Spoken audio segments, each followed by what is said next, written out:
Well, good to have you back, and many thanks for sticking around to Smart 24 Television. And for all of you who are just joining us, this is the Policon, where we discuss politics and economics, and our discussion today is rotating around youth involvement and, of course, how the legislative arm can help the youth achieve social and economic development plus transformation. And like I did say, I'm still with Honorable Edison, Youth MP from Western Uganda, representing Western Uganda, and he's still giving us more of an insightful discussion, an insight into what he believes should be highly, prioritized, and then what should be focused on to ensure that transformation of the young people is of course, something that is highly talked about. So, Honorable, as we continue our discussion here, in 2021, we saw a rise of the young people in Uganda's political sphere, a rise of a voice which clearly showed the government that, well, we need to engage with the young people because now they are actively into the entire situation, because they are also, disappointed in case something goes wrong in the country. They are also hurt in case the government has failed to deliver lots of, social services and everything. Now, if we look at it in the economic sphere, do you think the government should consider this as an eye-opener, that the young people at one moment in time can still rise in the economic space and make it even better? Well, of course, I appreciate 2021 was an amazing year. We had a big plunge of young people participating in politics, and they had a voice. But of course, also it is also important to say it is good to participate in politics, but also participate in politics for the right reason, also have a correct agenda, but also understand the reason that you're there, and but also have a vision that you are building, you're contributing, you're making a contribution. So we had an overwhelming number of young people participating in politics, but some, of course, participated in an unguided manner. And I think that is something that government should have taken note. That, for example, now that the world is a global village, the youth aspire to live better lives, even when they are in Uganda. Not every youth has the opportunity to fly out and live that life comfortably. So they want to create the life that they see on their social media, on whatever. They want to create it here. And that could be the motivation for them to participate in politics. And therefore, what needs to be done is to build correct platforms of where they can be guided on how best to participate. And the government needs to put out as much more information on their efforts and everything to make sure there is guided participation. So it is a good thing, and I think if the energy is brought forth, let's say their participation and the economics, the allowed space, I think government, Uganda as a country, can benefit much more from them. So I really appreciate it. Yeah, it is a good thing that the youth should participate. That the youth participate. Yeah. Let's look at the challenges the young people are facing currently today. In your own view, things that you've actually noticed in the long run. You get to realize that the entire youth space in the entire country, we have these shortcomings. One, it may be education or what, but what are some of those that the young people have been able to share with you during your time in office? Of course, there are many. Of course, the job crisis, that one is a very big thing. When you go to the politics, it's worse, because the politics here is very much monetized. That's a very big problem in many spheres. Of course, as a growing country, as a third world country, there are many challenges in the health sector. In every sector, clearly you'll find there are many areas that we need to work on, to improve, to actually meet the expectations. You see there's also an aspect of expectations of the young people. There are very high expectations of the young people, and you cannot stop them, because the world is now global. You must work hard to make sure you meet them. So it's a big challenge for government, and all policy players, all of us have to up our game, because there are very high expectations of us to meet. And I think that it is achievable if we work with patience, with commitment. I think it is possible. Yeah. Okay. And the issue to do with labor externalization or recruitment, Middle East, Europe, but majorly Middle East. The desire to earn more money has pushed many young people into seeking for these greener pastures, and it's something that you cannot deny them of, because everyone deserves to have a good life. Here, the job opportunities are limited, and then the limited ones at times are not good paying. Now, we've seen a rise of many young people venturing into getting themselves abroad. Most of them do whatever it takes to move out of the country, go and work under whatever conditions, as long as the pay is there. By the look of things, how did we get here?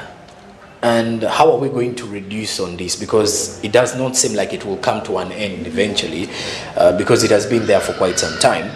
But during this era, it is increasing and at the same time worrying. How did we reach here? And then how are we going to get out? Well, number one, it's true. I want to acknowledge that the job crisis here is imminent. You know, even just a few days ago, we were celebrating the Labor Day, and everyone was moving around mentioning figures and putting out statistics, but they are quite worrying. If you look at it, we have almost a population of 17 million young people who are not employed. And if they're not employed, some of them have jobs, but they are underutilized. Their skills are not utilized.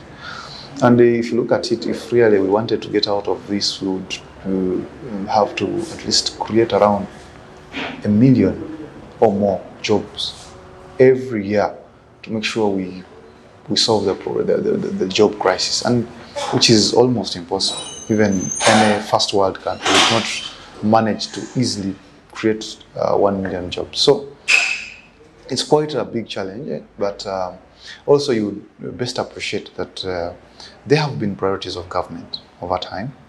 If you can look at the decades, for example, the NRM government has been here for 3 decades and more, but you'll appreciate that the first almost 2 decades, until 2006, the focus was more on pacifying the country.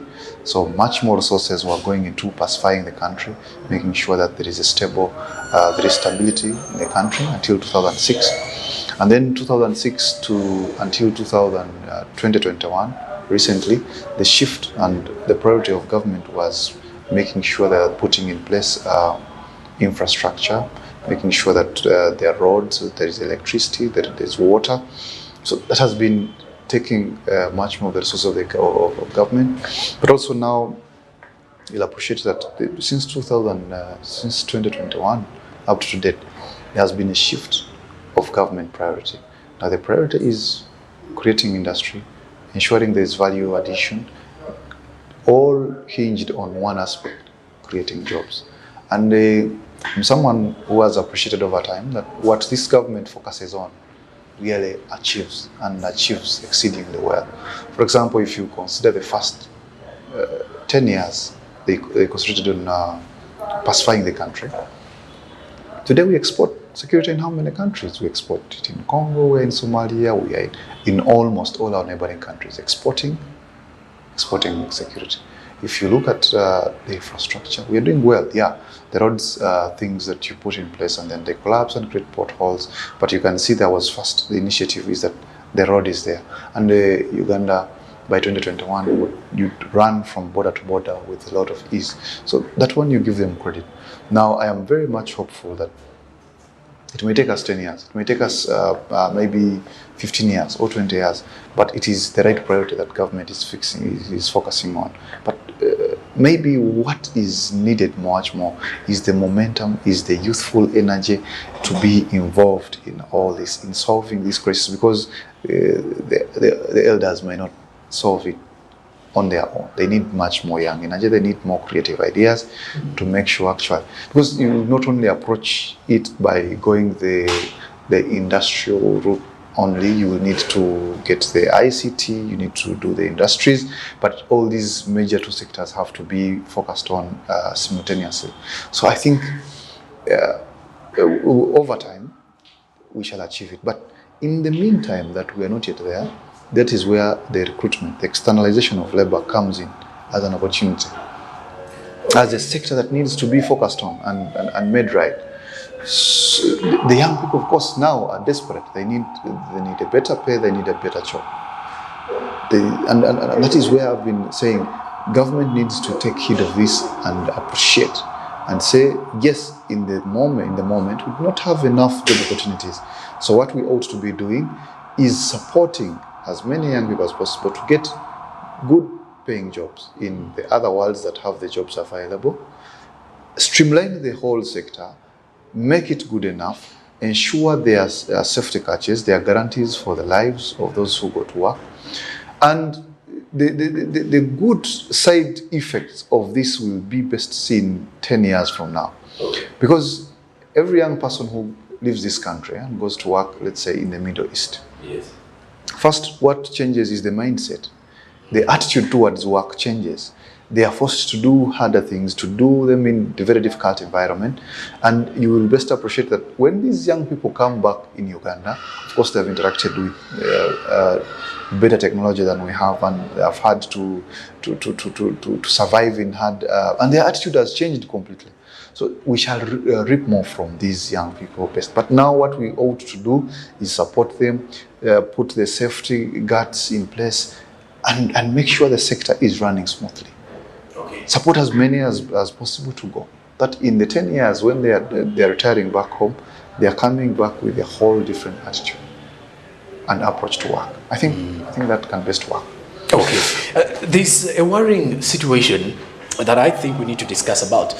The fact that young people seem to be really angry lately. You look at the fact that, for example, a government leader passes on. They're really happy about it.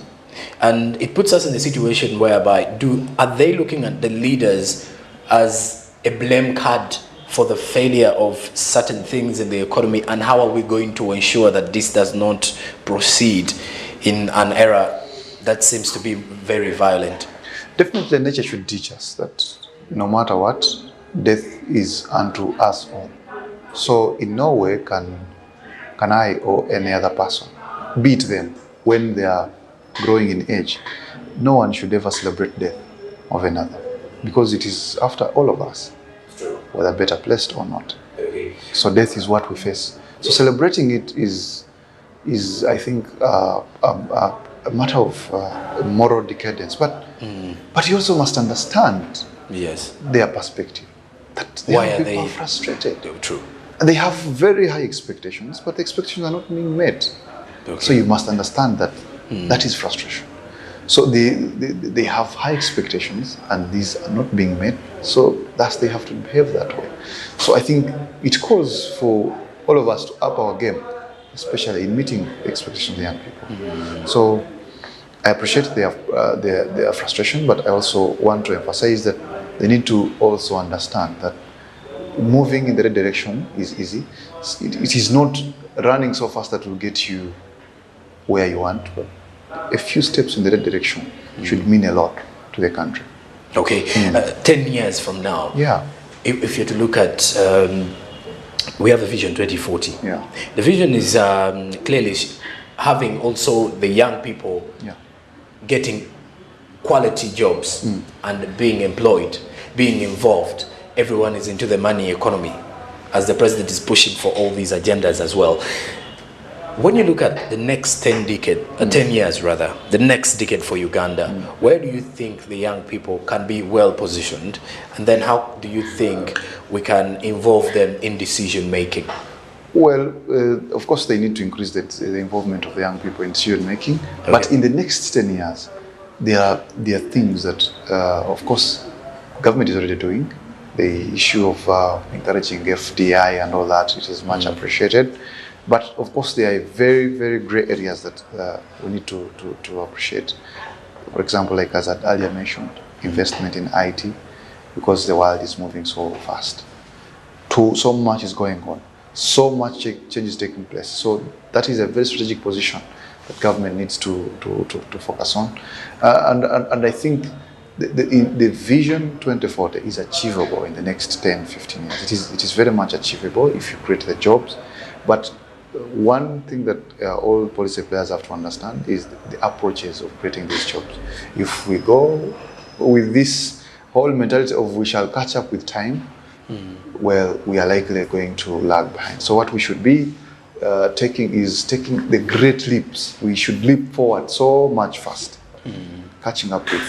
I often get concerned that our young people are doing so well and we are allowing brain drain, them moving to sister countries that are offering better environment. And yet they could be the people that are helping us in nation building here, but yet we are allowing them to run away because they offer good skills. And that is very dangerous. If you went to all our sister countries here, you'll find the people who are doing the best job are people from this country.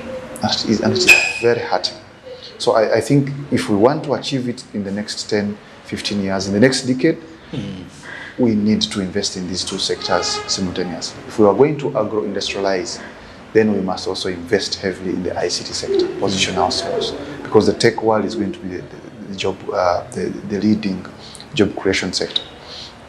In as much as we industrialize, ICT is very important. The ICT sector needs to be very much taken care of. Okay. Well, I also want to believe that as much as we speak of the fact that young people are enthusiastic, energetic, and eager, very aggressive, I want to believe there is something to do with their mindset lately, a mindset of wanting to get things really fast.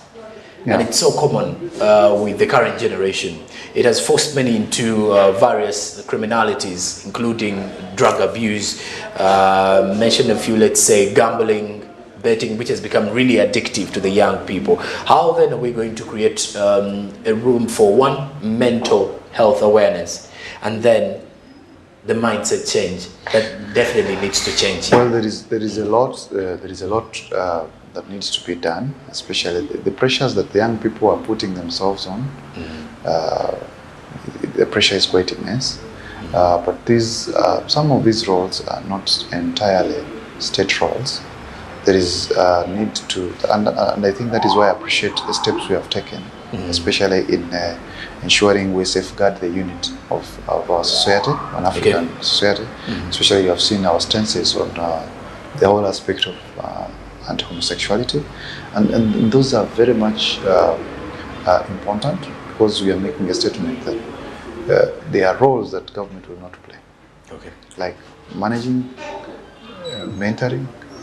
The government may not do them entirely. So the family plays a very strategic role in that, and therefore we must safeguard that unit.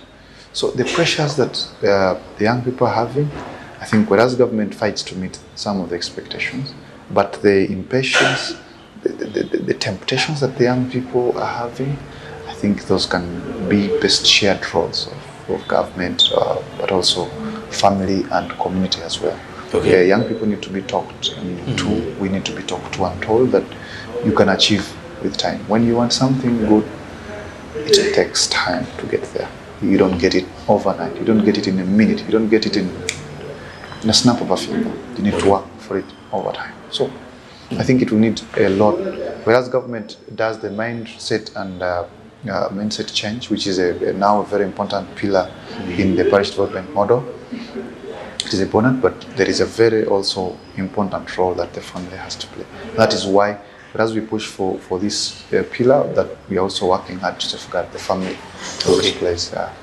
Lastly, I want us to talk about a very demanding issue as well, which has posed quite a number of conversations. Yeah. This issue is rotating around sexual harassment in workspaces, and the funny part, though, lately it is also involving the male side of the coin, where the young people, not only the women, have been sexually harassed in one way or the other. Now the young men are also reporting the same case. This also depicts a different kind of mindset towards our job, or our job sector, whereby someone fears to actually apply for a job because you have to give in to something. Yeah, of course, I've been privy to some very disturbing images, very disturbing stories of young people. Yes. But you need to appreciate that as part of the parliament, they have played their biggest role in ensuring the right policies are in place, the right laws are in place. What still remains as a setback is the implementation. Implementation is still lagging us behind. So I think where we need, government needs to wake up and really implement the tough measures on this. But of course, as any generation, these vices may not go away in a short while. Yes. But of course, there is much need for awareness of the individual rights of every young person in any workspace, because they must know that there are laws that have been put in place to safeguard them, and most of them are not aware. So they must get interested in knowing that there are policy frameworks, there are good frameworks that have been put in place to safeguard them, and they must utilize them to fight the vice. No one should ever be harassed and then they have to walk away and keep quiet or feel intimidated. And yet there are laws that have been put in place to safeguard them. So I condemn or whoever thinks they can predate. I've been seeing images of teachers predating on young girls. I think it is very unfortunate. That is a very unpalatable kind of behavior in our community. Okay. Now, in your final remarks, as we are ending up with our discussion, I want you to at least mention about how the young people can easily get in touch with the youth representatives, the 5 of you, or you personally. How can the young people out there, because they do have a number of grievances, how can they get them on board to be discussed in Parliament? There are those who have made it and are successful to share with you guys their ideas and opinions.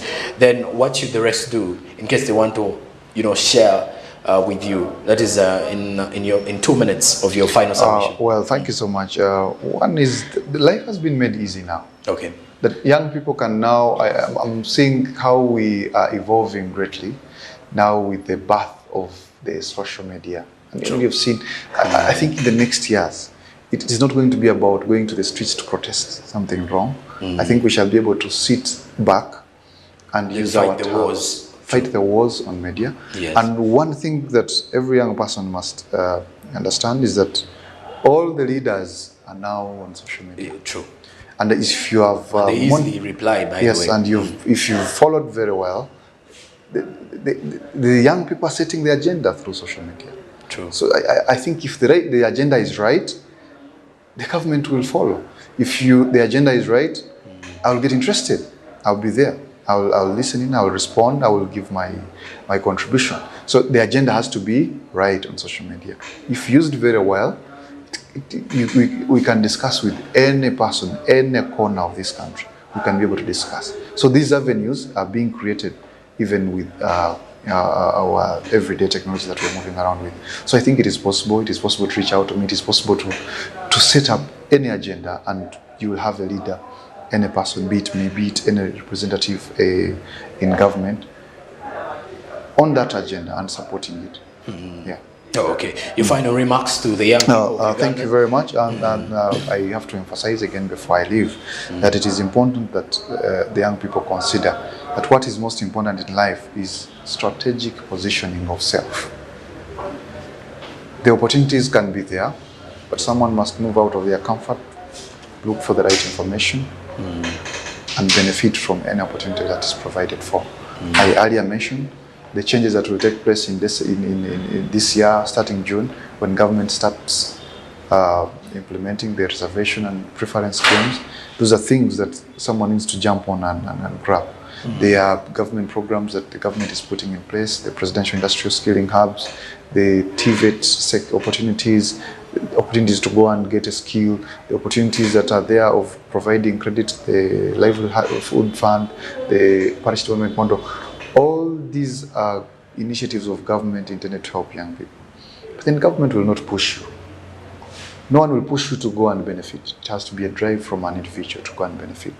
So I pray that a young person chooses not to just get frustrated, but to utilize whatever opportunity is available for their own benefit. Thank you very much. Thank you very much for your time as well. Thank you so much, Jerome. Edison Rugumayo, who is a Member of Parliament, the Youth Member of Parliament, Western Uganda. And of course our discussions were rotating around how effective the legislative arm is in supporting youth achieve social and economic development. Conversations rotating around mindset, rotating around opportunities, breaking through as well, and taking up the charge in conversations leading to change. All of that has been what we've been having in here. And of course, if you missed this particular one, you can rush into our YouTube channel. It is Smart24 TV, where you can easily get in touch and watch more of the other Policon that we did have here on Smart24 television. I'm Joram Paul Sonko, and you've been watching the Policon. Till next time, many thanks for joining us. Goodbye.